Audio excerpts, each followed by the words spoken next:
bienvenue sur le podcast Job Révolution, le podcast qui t'accompagne dans ton évolution. Je suis Stéphie Lechkowski, formatrice d'adultes, spécialiste en reconversion et en insertion professionnelle. Si tu te poses ces questions, comment retrouver du sens et avoir confiance en toi, comment travailler autrement ou faire une reconversion, comment sortir de ta carapace et trouver ta place, Job Révolution est fait pour toi. Chaque semaine, découvre les conseils de personnes inspirantes pour trouver ta voie et les secrets de recruteurs pour t'accompagner dans ta recherche d'emploi.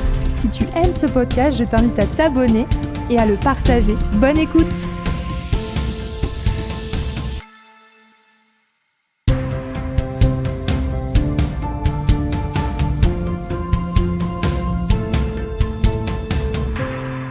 Bonjour à toutes et à tous, je suis ravie de vous accueillir pour ce nouvel épisode de Job Révolution avec comme invité Maude Grenier qui est spécialiste en RH et en recrutement. Nous sommes plus de 50 000 personnes à la suivre sur LinkedIn au quotidien.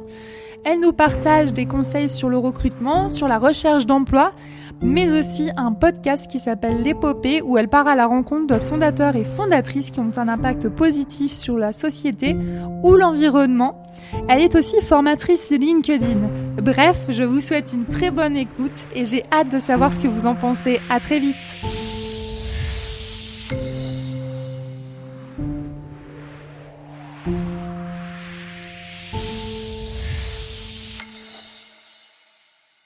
Bonjour Maude, bienvenue dans ce nouvel épisode de Job Révolution.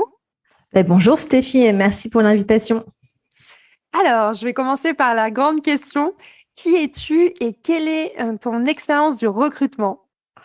Écoute, moi je viens du sud-ouest de la France, dans un petit village de 3000 habitants. Donc j'ai vraiment d'un environnement très terroir en province. Et donc le recrutement est arrivé vers moi par, on va dire, opportunité, puisque à la base, je voulais faire de l'humanitaire. Et lors du premier jour de mon master, on m'a dit que ça n'arrivera jamais. Et donc, j'ai rebondi en faisant un master RH en apprentissage. Et c'est comme ça, en fait, que le métier de recruteur, grâce à mon apprentissage chez Safran, est arrivé vers moi.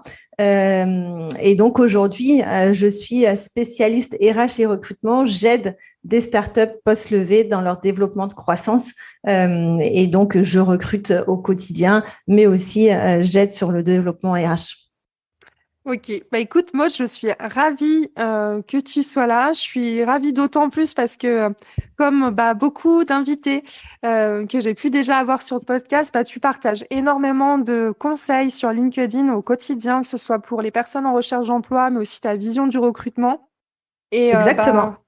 Grâce à toi, il y a quelque chose de bienveillant qui circule, de positif, et ça fait du bien. C'est l'objectif, c'est ça, c'est d'aider. Je me dis toujours, si j'aide une personne, écoute, mon job est fait, parce que l'objectif, c'est ça, c'est un peu vulgariser le recrutement, de montrer qu'il y a autre chose que des recruteurs ou des recruteuses qui peuvent être un peu secs ou sèches, ou qui donnent pas vraiment une belle expérience candidat. Et donc, voilà, l'objectif, c'est aussi de montrer qu'il existe des recruteurs et des recruteuses qui font attention, en tout cas, aux candidats. Et puis, je fais une petite parenthèse par rapport à ton podcast que j'ai découvert, je t'avoue, aujourd'hui. Oui. Ah, d'accord. Voilà. Et donc, dans le, ça participe aussi à l'image que j'avais de toi. Donc, je suis super contente, je t'avoue, du fait que tu partages non seulement tes propres conseils, mais à travers ce podcast, si j'ai bien compris, tu partages aussi d'autres parcours et d'autres entreprises qui font justement du bien à la planète. Est-ce que tu pourrais éclaircir un petit peu quel est ton podcast, l'objectif ? Donc en fait, c'est le problème, c'était en fait je regardais la télé, moi je regardais plein d'émissions sur YouTube et il y avait c'était que des informations négatives sur l'environnement, que c'était la fin du monde, que c'était la catastrophe. C'est vrai qu'il y a des choses en tout cas qui sont très négatives, mais il y a aussi des choses positives, donc des projets en fait qui sont mis en place par des fondateurs et des fondatrices, de projets, de créateurs, créatrices. Et c'est vrai qu'on n'en parle pas pas en fait assez, en tout cas du côté positif. Et donc je m'étais dit c'est pas possible. Et donc je m'étais dit que j'allais lancer un podcast où j'allais m'entretenir avec donc ces fondateurs, ces fondatrices qui ont créé des projets, qui ont lancé des entreprises et qui ont un impact positif pour la société ou pour l'environnement. Et donc le podcast s'appelle l'épopée. Voilà. Bah, super, franchement, super initiative pour personnellement, par exemple, je ne regarde plus les informations, tu vois, à la télé. Je crois que j'ai fait je fais un recherche. Ouais, Ah ouais, oui, ouais. complètement. Donc, je crois que je vais bifurquer sur ton podcast qui sera plus sympa. Après, l'idée, c'est pas non plus de fermer les yeux au monde qui nous entoure, mais de toute façon, il y a tellement d'infos qui circulent que s'il y a quelque chose d'important, il n'y a pas de souci, on l'aura. Et surtout, si c'est des mauvaises nouvelles, l'information circule. Donc, c'est vrai que c'est chouette que tu fasses passer des initiatives hyper positives. Donc, merci. Merci. Et puis, j'ai hâte de le découvrir. J'écoute, je suis trop ravie que, en tout cas, ça te plaise. Moi aussi, ça me tient à cœur. Donc, je me dis comment je peux avoir un impact au quotidien. Et donc, pour moi, c'est le premier impact, c'est aider soit mon industrie, donc les ressources humaines et le recrutement, à faire mieux, entre guillemets, et à améliorer en tout cas les pratiques. Et aussi les chercheurs, moi j'aime bien dire plutôt les demandeurs ou les donneurs de compétences, les donneurs et les donneuses de compétences, plus que les chercheurs, chercheuses d'emploi. Et aussi donc ce côté un peu impact positif, ce qui est important pour moi. Et donc ce podcast m'aide en tout cas à me dire que voilà, même j'ai un impact très local, mais pour moi c'est quelque chose qui me fait du bien en tout cas. Merci pour l'initiative. Et justement, en parlant de pratique, toi, du coup, quel est ton avis sur le recrutement des profils de personnes qui ont fait une reconversion professionnelle? Donc, faut pas se cacher aujourd'hui en France, en tout cas. Après, faut pas faire des stéréotypes, mais ça existe. Il y a quand même beaucoup de freins sur les profils en reconversion, surtout après un certain âge. Et donc ça, c'est vraiment une réalité au quotidien. Ça fait peur. On aime bien en France mettre les personnes dans des boîtes, et donc c'est vrai que si on change de secteur, si on change de métier, c'est vrai que ça peut rebuter certains managers ou recruteuses ou recruteurs. L'objectif, c'est vraiment de dépasser en fait cette peur-là, en fait, ce blocage. Et donc, moi, les profils en reconversion, je les regarde toujours. Et s'il y a un sens, en tout cas, avec le poste que je recherche, je proposerai toujours derrière aux managers et aux manageuses. Et il faut savoir que le recruteur et la recruteuse n'ont pas le dernier mot en fait, et ça c'est vraiment important parce que on met toujours sur le dos en fait que comme quoi on n'a pas sélectionné, mais voilà, le manageuse, c'est eux qui ont le dernier mot en fait, si oui ou non ils ont envie d'aller rencontrer la personne. Nous on peut influencer, on peut tu vois un peu pousser des candidatures, mais le dernier mot c'est pas nous qui l'avons. Moi par contre je propose toujours et donc il y a des très beaux profils en reconversion professionnelle qui peuvent émerger et donc c'est très positif pour moi. C'est le futur du travail, la reconversion. On fait pas le même job. Moi je vois mon père, il a fait le même job pendant 30 ans, donc c'est la reconversion, c'est le futur. On va passer par plusieurs métiers et donc il faut vraiment embrasser et en tout cas donner de l'élan à ce nouvelle modalité de travail. Effectivement, puis je trouve que ce que tu mets aussi en avant, c'est que vous, en tant que recruteur, vous avez la capacité à aller repérer des compétences transversales, tandis que parfois les décisionnaires, eux, ont une idée très très fixe du profil attendu. Et du coup, quand quand les chercheurs d'emploi rencontrent un recruteur, c'est vraiment une chance en fait. C'est une chance aussi de pouvoir se montrer, de pouvoir être valorisé et de pouvoir changer aussi la vision du coup du candidat par rapport au décisionnaire. Exactement, et c'est vrai que nous on peut vraiment influer et vraiment mettre en avant, en tout cas comme tu dis, ces compétences transverses auprès du manager. Et donc c'est pour ça c'est important que lors de l'entretien on détaille bien en tout cas tout ce que la personne a fait, et plus en tout cas se focaliser sur les compétences acquises qui peut être transférables comme tu le dis très bien, plus que sur le nombre d'expériences dans tel et tel secteur. Ok. Et après, j'aime bien cette partie-là. Ça va être le côté anecdote, justement. Ouais, Parce qu'avec tous les recrutements que tu as fait, ouais. j'aime bien me poser la fameuse question, quel est l'entretien qui t'a le plus marqué? Ou en tout cas, un des entretiens. Ben, je pense, en fait, je sais pas ce qu'ont dit les autres, les autres. Moi, je me souviens de mon premier recrutement, en fait. Et je pense que c'est important, en fait, ce premier recrutement-là dans ma carrière, parce que voilà, j'avais 23 ans.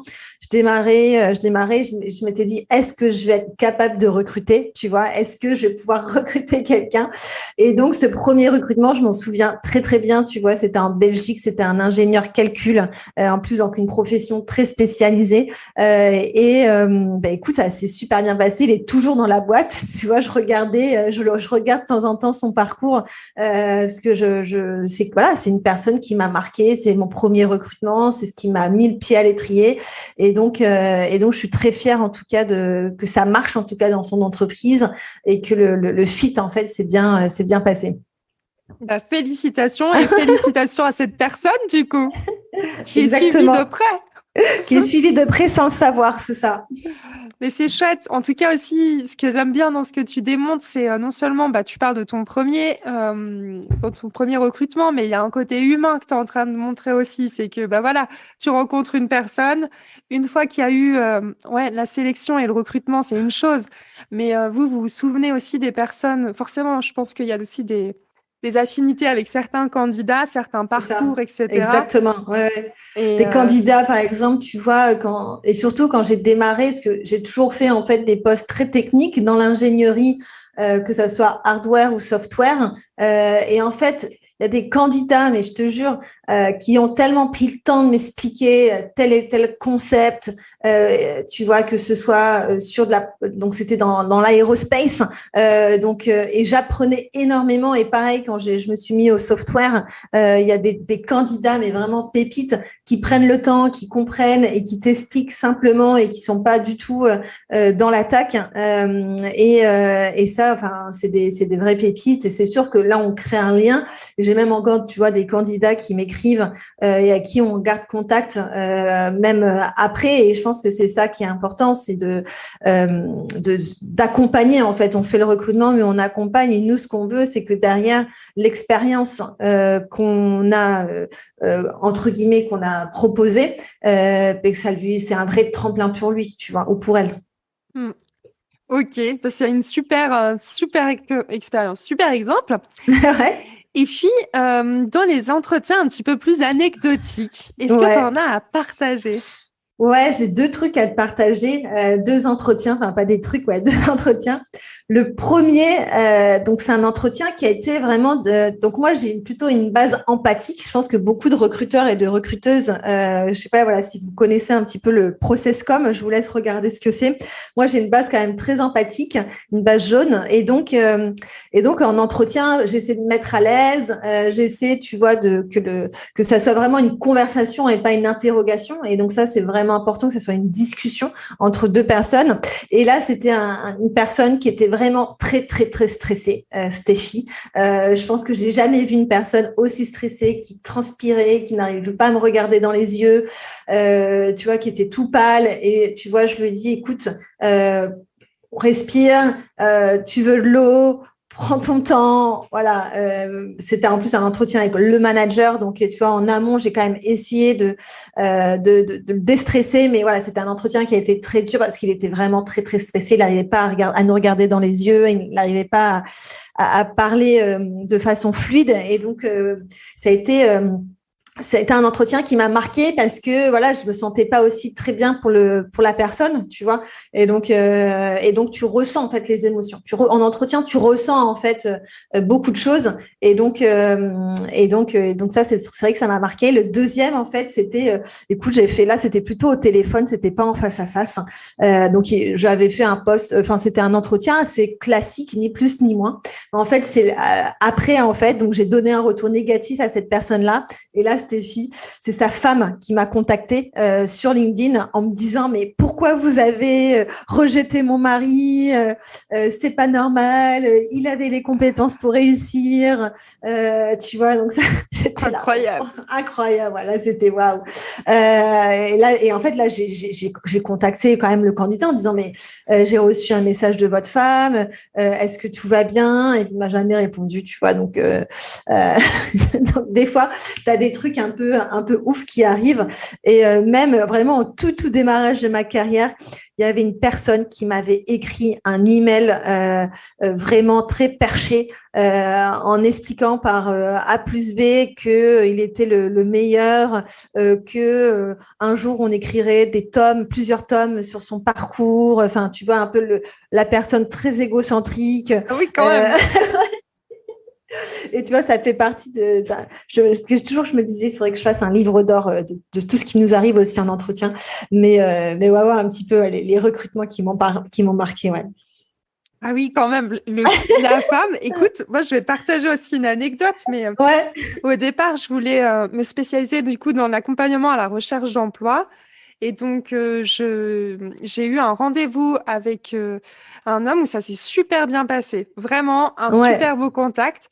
Et après, j'étais hyper étonnée parce que pour le coup, c'est la femme de cet homme qui m'a envoyé des clients parce qu'il était tellement épanoui et il avait tellement apprécié que du coup, elle m'a envoyé. Oui, mais alors ça, c'est incroyable. Je préfère ma version que ta version, tu vois. Ah ouais, ta version est bien mieux. C'est sûr que moi, je ne savais pas où me mettre et elle était très, vraiment viruleuse, tu vois.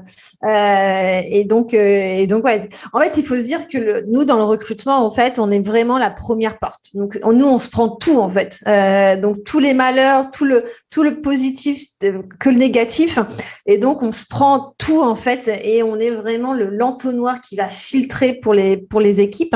Et donc, il faut être quand même en termes, tu vois, de compétences pour le recrutement. Il faut être tenace, faut être, tu vois, il faut tenir bon parce que tu te prends en tout cas pas mal de douches froides, quoi. Tu m'étonnes. Et justement, par rapport aux entretiens, est-ce que toi, tu aurais des conseils à donner, peut-être par exemple 3 conseils, parce qu'il y en aurait tellement, 3 conseils à donner pour vraiment arriver en entretien et justement éviter d'être stressé comme ça? Ouais, et en fait, donc là, 3 conseils, ça va être déjà de préparer en fait votre entretien. Et souvent, les personnes, ils pensent que avec voilà, ça va se faire naturellement. Non, il faut vraiment préparer ces entretiens. Donc, comment on prépare un entretien? C'est vraiment définir pour chaque expérience ce qu'on a appris, les accomplissements, les compétences à mettre en avant. Comme ça, on a déjà de la matière, on est déjà prêt quand on va avoir certaines questions. Ça va être potentiellement d'anticiper les questions des recruteurs et des recruteuses. Et donc ça, voilà, c'est un peu les questions un peu classiques que la team du recrutement peut poser. Et donc trouver voilà un mode bullet point, ce qu'on va dire, donc pas obligé de décrire, mais juste d'avoir une idée un petit peu de ce qu'on va raconter en entretien. Et après vraiment, donc là, ça serait mon premier conseil. Le deuxième conseil, ce serait avant de l'entretien, voilà, de se mettre dans des bonnes conditions, écouter de la musique qu'on aime bien, souffler, faire des exercices de relaxation, être positif, se dire qu'on va y arriver, qu'on est meilleur. Enfin voilà, un peu de positivisme, d'arriver à l'avance parce que c'est toujours mieux. Des fois, il y a peut-être un code à mettre, on va peut-être se perdre un peu. Donc éviter en fait de se mettre en situation de stress avant l'entretien parce qu'on est déjà un peu stressé. Et donc si on se rajoute une pression supplémentaire, ça fait une cocotte minute et vous n'allez pas être dans les meilleures conditions pour passer un entretien. Et après, pendant l'entretien, c'est vraiment d'être soi-même. Ça paraît tout bête à dire, mais l'objectif, c'est pas de rentrer dans le moule d'une autre personne et de faire un peu des copier-coller de ce qu'on connaît. Et donc, l'objectif, voilà, si vous aimez l'humour, faire quelques blagues. Si voilà, vous êtes plutôt décontracté, voilà, venez aussi de façon classe mais décontractée aussi. Si voilà, vous avez une façon de présenter ou autre, voilà, il faut vraiment être soi-même, une façon de parler, un style, et pas se donner en fait une image que l'on n'est pas. Et c'est ça en fait qui va vous faire que vous allez être reconnaissable et remarquable en entretien, c'est qu'on va se souvenir de vous. Et c'est l'objectif, c'est de marquer en fait lors de l'entretien l'équipe de recrutement et le manager. Et donc, c'est en étant soi que l'on peut aussi se démarquer. C'est sympa parce que ça me permet aussi d'aborder un point que j'aborde jamais avec les recruteurs, c'est aussi l'image, par exemple.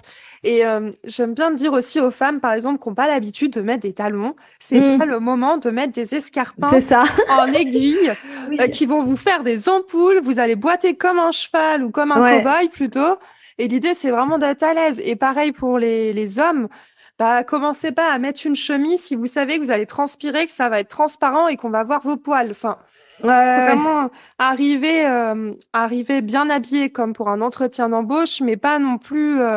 Voilà. En fait, garder quand même. Je pense que c'est important de le préciser, être à l'aise pour pouvoir aussi vous gagner en assurance et vous focaliser sur ce que vous avez à dire et pas sur votre odeur si vous transpirez, par exemple. C'est ça. Ouais, c'est ça. Et je pense que l'objectif, voilà, c'est vraiment d'être soi-même, de prendre des vêtements où, comme tu dis, où on se sent bien, parce que toutes ces petites choses vont vous faire que vous allez être naturel et vous allez être bien en entretien. Et après, in fine, après, voilà, si on n'a pas le couteau sur la gorge, il y a toujours des situations très extrêmes où, voilà, des fois, c'est compliqué, on peut pas choisir, etc., le job qu'on veut faire, parce qu'on est dans des situations personnelles compliquées, mais si on le peut, voilà. Après, c'est vous aussi qui choisissez votre entreprise, donc soyez vous-même. Et si déjà en entretien, l'entreprise valide cet entretien-là, c'est déjà un très bon signe, comme quoi vous allez aussi bien vous sentir dans cette entreprise-là. Donc vraiment être vraiment soi-même, c'est vraiment je pense un bon conseil et pas faire un copier-coller de faire des entretiens professionnels, mais finalement qui ne seront pas remarqués en tout cas par les équipes.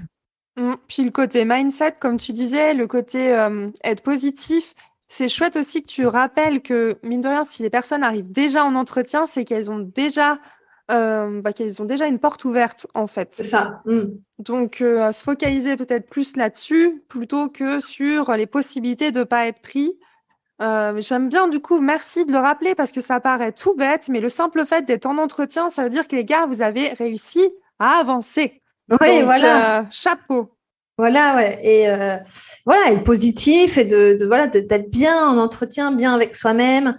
Et je pense que ça ça se sent. Et même si des fois, on a passé peut-être une mauvaise journée, etc. Et ça peut arriver de se dire, je vais tout donner, je vais montrer qui je suis. J'ai bien préparé mes compétences. Je sais que j'ai en tout cas toutes les compétences et je me donne à 200% pour vraiment montrer le meilleur de moi-même. Et ça, voilà, c'est des choses qui peuvent faire la différence, ouais. Ok, merci beaucoup. Et au niveau des conseils, peut-être plus largement pour les personnes en recherche d'emploi, qu'elles aient fait une reconversion ou pas, qu'est-ce qui te semble important de rappeler pour les aider dans leur démarche? Donc en fait, moi, ce que je vois beaucoup dans la recherche, si je me focalise sur la recherche d'emploi pour les personnes en reconversion, c'est que parfois, c'est des parcours qui sont longs, ce qui est normal, c'est des parcours longs et riches, surtout, riches d'expérience. Et ce qui peut arriver donc sur le CV ou même sur LinkedIn et en entretien, c'est que en fait, on va se perdre. C'est-à-dire que nous, recruteurs ou spécialistes du recrutement, on a peut-être 2-3 minutes pour regarder en tout cas un CV. Et là, si on se retrouve avec un CV de 3 pages, chaque expérience détaillée, donc vraiment le premier conseil, c'est essayer en fait de synthétiser, de parler de 2-3 grosses expériences qui ont été impactantes dans votre carrière et qui ont un sens en fait avec le poste pour lequel vous postulez, et après mettre juste une ligne en fait sur un poste que vous avez eu pendant 2-3 ans, mais pas le détailler. De toute façon, il faut garder ce côté un peu suspense aussi de découverte pour l'équipe de recrutement. Si les personnes en face ont envie en fait d'aller plus loin, ils vont vous poser des questions en fait. Donc faut pas avoir peur de pas tout mettre, c'est pas grave, mais d'être vraiment synthétique et de mettre les mots clés pour le poste. Et là, en fait, ça va être plus clair. On va avoir une personne qui va être structurée, synthétique, et pas d'avoir un pavé. C'est pareil sur LinkedIn. Je vois des fois des personnes en reconversion Sur la partie info, c'est des pavés et finalement on raconte pas l'histoire. Et c'est vrai qu'on raconte juste voilà, je suis en reconversion, mais racontez votre histoire aussi. C'est tout un parcours qui est riche, votre vie d'avant, votre vie d'aujourd'hui et où vous avez envie d'aller. Et ça, la partie un peu storytelling, voilà, je pense qu'elle est importante pour les profils en reconversion. Expliquez votre projet en fait, pourquoi et qu'on ait un peu le côté passion aussi. Parce que changer de poste, déjà, c'est un risque personnel. Je trouve, c'est un courage qu'il faut avoir. C'est pas tout le monde qui peut se dire ça. Et donc, il faut vraiment mettre en avant ce côté histoire. Et en entretien, voilà, bien structuré. Voilà. Souvent, faut pas trop en dire. De toute façon, les personnes vont creuser, donc ils vont vous poser des questions. Et si, par exemple, des fois vous oubliez, vous pouvez toujours après, à la fin, envoyer un email de remerciement et rajouter des points que vous avez potentiellement oubliés. Et ça fait toujours un peu la différence aussi. Ok, donc pour toi, envoyer un email de remerciement, ça aussi, ça peut être vraiment un atout. Ah oui. Ah ouais, c'est vraiment un atout. Et je pense que moi, et c'est ce que je faisais vraiment sur les postes que j'avais vraiment envie, tu vois, de rejoindre. Je faisais, tu vois, un email de remerciement assez détaillé, tu vois, succinct mais détaillé quand même. Et je trouvais que en tout cas, c'était voilà, c'est sympa. Et même nous, en tant que recruteurs, en recruteuse, on aime, c'est toujours. On aime bien, quoi. C'est toujours gratifiant aussi de recevoir ces emails de remerciement. Et puis je trouve que c'est plutôt humain en fait, parce que si on sort du cadre, hors contexte, on reste des humains, c'est comme si on est invité chez quelqu'un, on va prendre l'apéro, on se présente, on passe un bon moment, on repart. C'est quand même sympa d'envoyer un petit message pour dire j'ai passé un bon moment, contente de te connaître. Enfin, ouais, c'est ça. Large. Donc le recrutement, c'est parce que je te dis ça parce que j'ai des personnes qui sont en recherche qui me disent oui, mais bon, ça fait quand même lèche-bot et tout, mais en fait, c'est pas être lèche-bot, c'est aussi être humain. Puis est-ce que franchement, t'as passé un bon moment? Moi, j'aime bien aussi dire ça, c'est quand même une chance de rencontrer les gens et du coup, juste sortir du cadre du recrutement pour se rappeler que juste la base d'une relation humaine, c'est un feedback et un win-win. Donc, dans les deux cas, c'est important aussi d'aller se dire que vous avez passé un bon moment, ce que vous avez retenu du poste, enfin tout ce que tu disais aussi qui peut en plus permettre de montrer au recruteur ou à la personne qui prend la décision que oui, vous avez vraiment envie de ce poste et peut-être que grâce à cet entretien, en plus, c'est venu confirmer votre envie et ça vous a donné encore d'autres éléments à mettre en avant. Donc, c'est ça. merci, c'est chouette de rappeler ça. Ok, super. Écoute, est-ce que tu as d'autres choses à partager qui te viennent pour les personnes qui seraient en reconversion ou comment tu as dit, qui proposent leurs compétences? Voilà, les demandeurs, les donneurs, pas les demandeurs, les donneurs de compétences, c'est ça. Écoute, je pense que aussi ce qui est important, c'est selon son secteur d'activité, de bien cibler les job boards, tu vois, sur lesquels on va postuler, de bien viser la qualité plus que la quantité, et surtout ne pas hésiter à faire des relances. Même nous en recrutement, quand on source, ce qu'on appelle le sourcing, c'est quand on va nous-mêmes aller chercher les personnes, contacter les personnes de façon plus directe. On doit aussi, tu vois, faire ce travail de qualification, de qualité. Donc là, c'est pareil de l'autre côté. Donc, soyez qualitatifs, envoyez des emails un peu personnalisés, faites moins, mais de façon plus qualitative. Et donc ça, je pense que tu vois, c'est assez. Moi, je reçois encore beaucoup de bonjour, je cherche un job, tu vois. Et tu vois, et ça arrive 75% des cas, tu vois, c'est toujours comme ça. Et donc c'est comme si, tu vois, moi, je suis dans la rue, il y a quelqu'un qui m'aborde comme ça. Je cherche un job, tu vois. La première réaction que j'ai, c'est, tu vois, j'ai une réaction de, tu vois, je me mets en arrière, tu vois. Et donc, c'est pareil. Donc là, par contre, tu dis, voilà, je me présente, je m'appelle blablabla, je fais ça. Donc, tu parles voilà, tu engages la conversation et à la fin, et même pas des fois à la fin, tu vois, dans certains messages, ça peut être aussi, j'ai envie d'en savoir plus sur ce que vous faites. Pas tout de suite, peut-être, je cherche un emploi, tu vois, il faut être un peu plus, on va dire, filou, entre guillemets, tu vois, ou filoute, pour aller, en tout cas, connecter. Aujourd'hui, j'ai l'impression, tu vois, on est beaucoup dans la connexion à l'autre. Et donc, faites du qualitatif et je suis sûre que ça va payer. J'en parlais avec Louis, Louis Ouais. Deslus, je vais peut-être écorcher son prénom. Bon, bref, l'homme à la moustache qui est super sympa et qui donne aussi des tips trop cool. Yes. Justement, au niveau des, tu sais, des fois, l'approche, ça ressemble aussi à la séduction dans le sens où l'exemple que tu as donné, par exemple, ça me fait penser à, oui, imaginez qu'on vous dit tout de suite, bon, je cherche une petite amie, je cherche un petit ami, on y va? Les loulous, non, ça va pas se passer comme ça. Vous imaginez, Non. si on vous fait ça, pensez aux recruteurs, c'est la même chose. Présentez-vous, dites ce qui vous plaît, cherchez à savoir ce qui vous plaît. Donc, c'est chouette, c'est un super exemple. Merci beaucoup. Ouais, je pense que voilà, et même nous, tu vois, en recrutement, des fois, il y a beaucoup de recruteurs aussi qui sont beaucoup un peu dans ce côté, voilà, est-ce que vous cherchez un emploi, peut-être déjà présenter l'offre, présenter qui vous êtes, enfin, voilà, il y a plein de façons, en tout cas, pour connecter de façon plus sympathique et de vraiment se dire, on se connecte et ça, c'est quand même important, ouais. Ok. Et puis par rapport au recrutement en général, toi, vraiment en termes de méthode et puis de tendance de recrutement, d'après toi, comment le recrutement est amené à évoluer? Ouais, donc ça c'est excitant parce que le recrutement va énormément évoluer, a déjà énormément évolué. Je te jure, Stéphie, moi il y a 10 ans quand j'ai commencé ma carrière dans le recrutement, on imprimait les CV et on sourçait sur Monster, tu vois. Et LinkedIn était au balbutiement en fait de ce qu'il est aujourd'hui. Et en 10 ans, tu vois, ça a énormément évolué. Et donc, dans 10 ans, ça va être quelque chose d'extraordinaire. Déjà, je pense que avant de parler de recrutement, je pense que le monde du travail va évoluer, notamment avec maintenant beaucoup plus d'indépendants, de freelance qui vont se mettre à leur compte. Et donc, ça va changer un peu aussi les perspectives entre l'offre et la demande. Donc, il va y avoir aussi les entreprises à devoir s'adapter aussi à ce nouveau mode, en tout cas, de vie et de travail. Et le recrutement en tant que tel, c'est vrai que là, aujourd'hui, au recrutement, qu'est-ce que c'était? C'était beaucoup, entre guillemets, j'aime pas du tout ce mot, mais c'était de la chasse.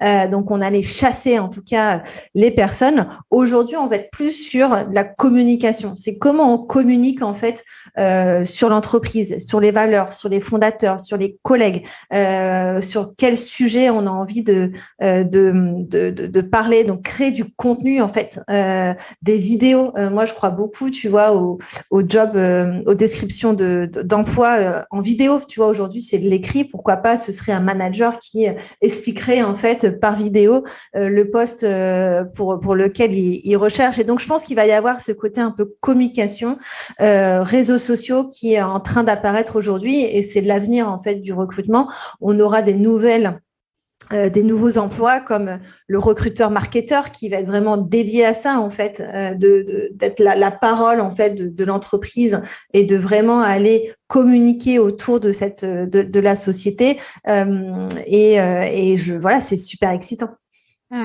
C'est sûr, hein, ça a évolué et là, je t'avoue que en faisant le podcast, moi qui accompagne les personnes du coup parfois à faire leur dossier de candidature, je me suis dit, waouh, ouh là là là là, mais s'il n'y a pas les CV, on va faire comment les loulous? Non, mais c'est super intéressant. À part ça, je suis curieuse de voir comment ça va aller par la suite. Petite info pour les job boards, pour ceux qui savent pas ce que c'est, les job boards, par exemple en Suisse, on a jobup.ch qui est juste la référence. Et donc, c'est là où vous allez retrouver tous les postes. Et puis, ce qui était chouette dans ce que disait Maud aussi, c'est le côté, il y a des job boards qui sont vraiment spécifiques en fonction voilà, des secteurs d'activité.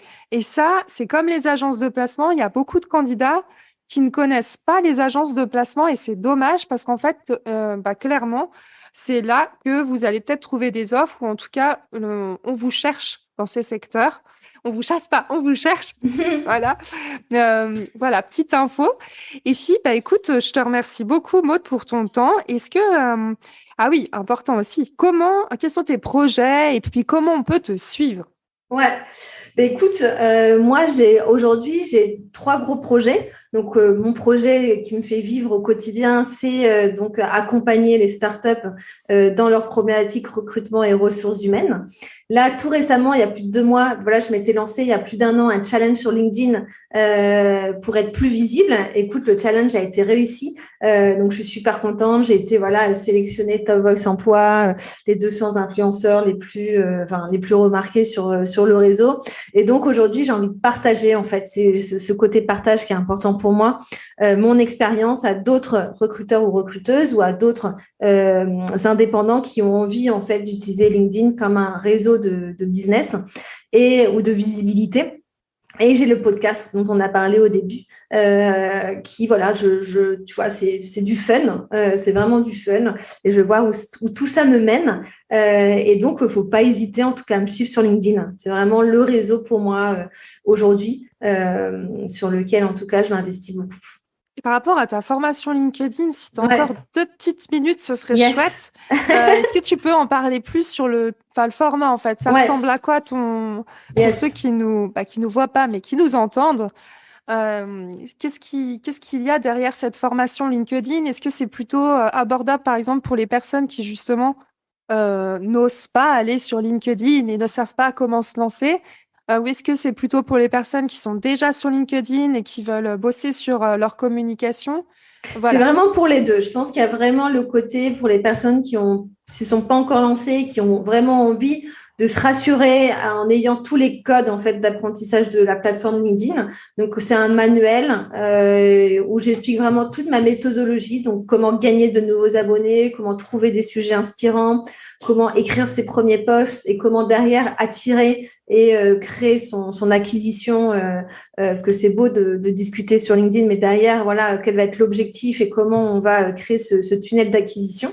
Donc c'est vraiment sur ce format-là, et ça va très bien aussi pour les personnes qui se sont déjà lancées, qui ont envie de professionnaliser en fait leur pratique de LinkedIn, car dessus aussi je partage vraiment plein de conseils sur par exemple comment optimiser ton temps d'écriture sur un post, les thématiques, donc comment créer ton audience pour être plus percutant ou plus percutante. Donc c'est voilà, ça débriefe en tout cas tout ça. Donc ça c'est vraiment ma première offre, c'est vraiment un manuel.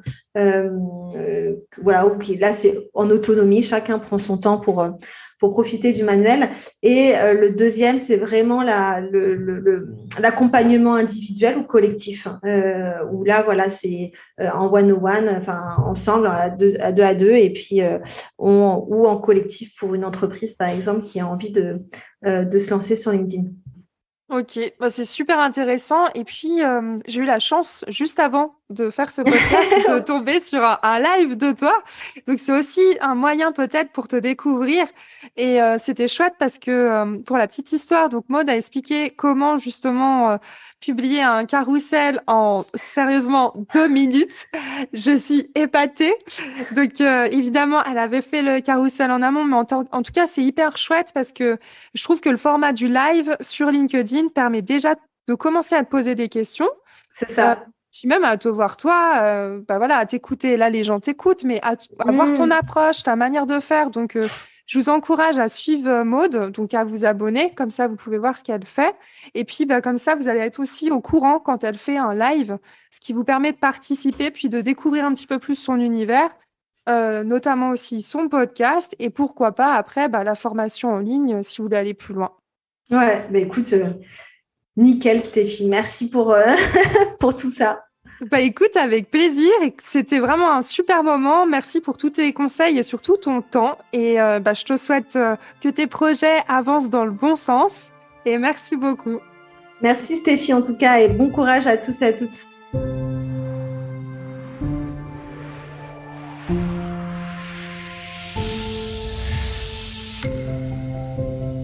Merci d'avoir écouté cet épisode en entier. Un grand merci Maud pour ton temps et ta flexibilité. Si vous avez aimé cet épisode, je vous encourage à vous abonner et à le partager.